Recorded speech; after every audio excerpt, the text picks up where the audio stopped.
బ్రహ్మర్షి పితామహ పత్రిజీ. పిరమిడ్ 4 కోతుల కథ. జీవితాన్ని సరియైన విధంగా జీవించమని చెబుతూ పెద్దలు మనకు 3 కోతులను ఇచ్చారు. కళ్ళు మూసుకున్న కోతి, చెడు చూడరాదు. చెవులు మూసుకున్న కోతి, చెడు వినరాదు. నోరు మూసుకున్న కోతి, దాని అర్థం చెడు మాట్లాడరాదు. అయితే చెడు మాత్రమే కాదు, మనకు పనికి రానివి, మనకు అనవసరమైనవి కూడా మనం చూడకూడదు, వినకూడదు, మరి మాట్లాడకూడదు.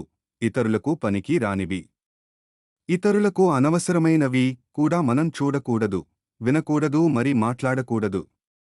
అలాగే మన ఆధ్యాత్మిక ప్రగతికి మరి ఇతరుల ఆధ్యాత్మిక ప్రగతికి దోహదపడని దృశ్యాలు మనం చూడరాదు.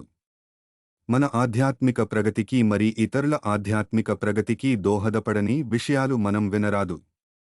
మన ఆధ్యాత్మిక ప్రగతికి మరి ఇతరుల ఆధ్యాత్మిక ప్రగతికి దోహదపడని మాటలు మనం ససేమిరా మాట్లాడరాదు.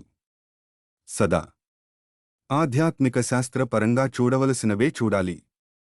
సదా ఆధ్యాత్మిక శాస్త్ర పరంగా వినవలసినవే వినాలి. సదా ఆధ్యాత్మిక శాస్త్ర పరంగా మాట్లాడవలసినవే మాట్లాడాలి.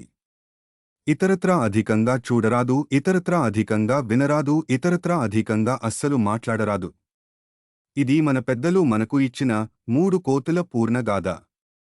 అయితే పిరమిడ్ స్పిరిచువల్ సొసైటీస్ మూవ్మెంట్ వారు 4వ కోతిని కూడా అందిస్తున్నారు. 4వ కోతి ధ్యాన జ్ఞాన సాధనల ద్వారా అంతర ఇంద్రియాల మీద మరి బాహ్య ఇంద్రియాల మీద పట్టు సాధించిన కోతి. కళ్ళు, చెవులు, నోరు అన్న అవయవాలను సరియైన విధంగా వాడుకునే కోతి. కళ్ళు, చెవులు, నోరు అన్న బహిరేంద్రియాల మీద నియంత్రణ, మధ్యమ స్థాయి సాధన, మనస్సు అన్న అంతరేంద్రియం మీద నియంత్రణ, ఉత్తమ స్థాయి సాధన, అదే పిరమిడ్ ఆధ్యాత్మిక సాధన. మొట్టమొదటి కోతి సరియైన విధంగా చూసే కోతి. రెండవ కోతి సరియైన విధంగా వినే కోతి. మూడవ కోతి సరియైన విధంగా మాట్లాడే కోతి. నాలుగవ కోతి సరియైన విధంగా ఆలోచించే కోతి. ఇదే పిరమిడ్ 4 కోతుల కథ.